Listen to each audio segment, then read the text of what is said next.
Vanished, a Swedish crime novel. Book 1 of the Stockholm Sleuth Series. Written by Tholin. Audiobook narrated and produced by Edward James Beesley. For my wife.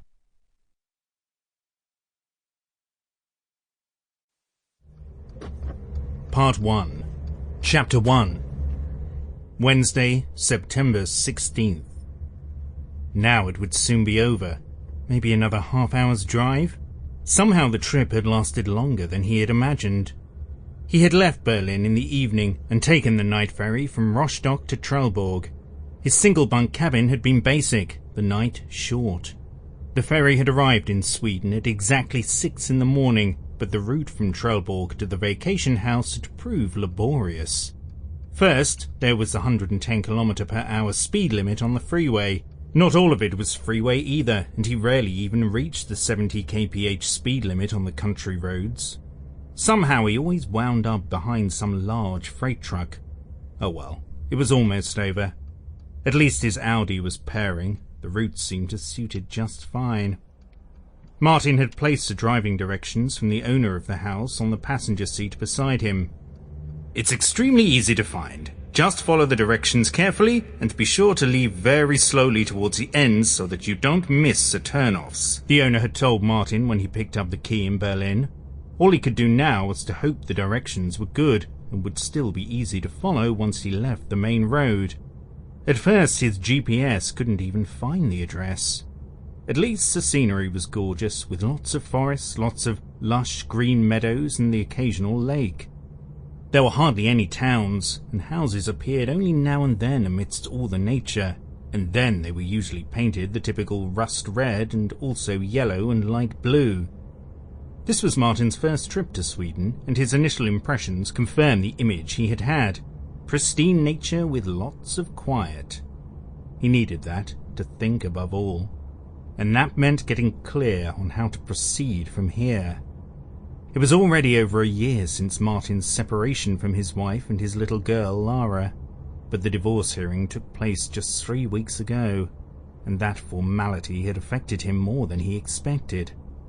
Now it would be signed and sealed, complete with visitation rights. On top of that, his ex-wife, was marrying again, which wouldn't make his relationship with his daughter any easier. After his meeting with the judge, it became obvious to Martin that he simply could not go on like this. He needed to take a break, to reorient himself. It was then that he happened to notice the following ad. "Vacation home in southern Sweden, holiday in harmony with nature." He thought it over for another 2 days, and then he called and booked, which was never a problem during the off-peak season. Yes, and now he was almost there. "Start by heading towards Gulsten." Fine, he did that. The road grew narrower as it wound its way through the woods. Then the landscape opened up again, and a small town came into view. That had to be Tensta, the nearest shopping locale. Shortly before entering the town, Martin noticed a sign that read, "Koloniumråde Ost-Tensta." He turned onto the road, which was narrow but still paved with asphalt. After a few kilometers, the landscape changed. Now it was no longer flat, but gradually went uphill. Once again he entered the woods, just as the landlord had described. At that point, he was supposed to take the third turn-off to the left. But what exactly did turn-off mean here?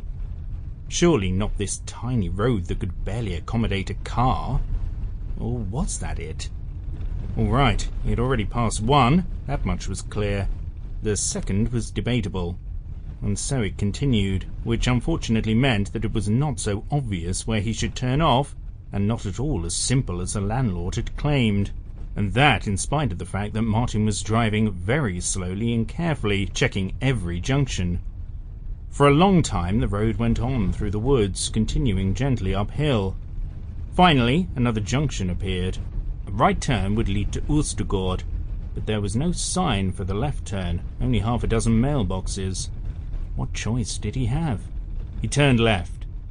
In about 100 meters the asphalt stopped, although the dirt road was entirely passable, and the terrain had levelled off as well.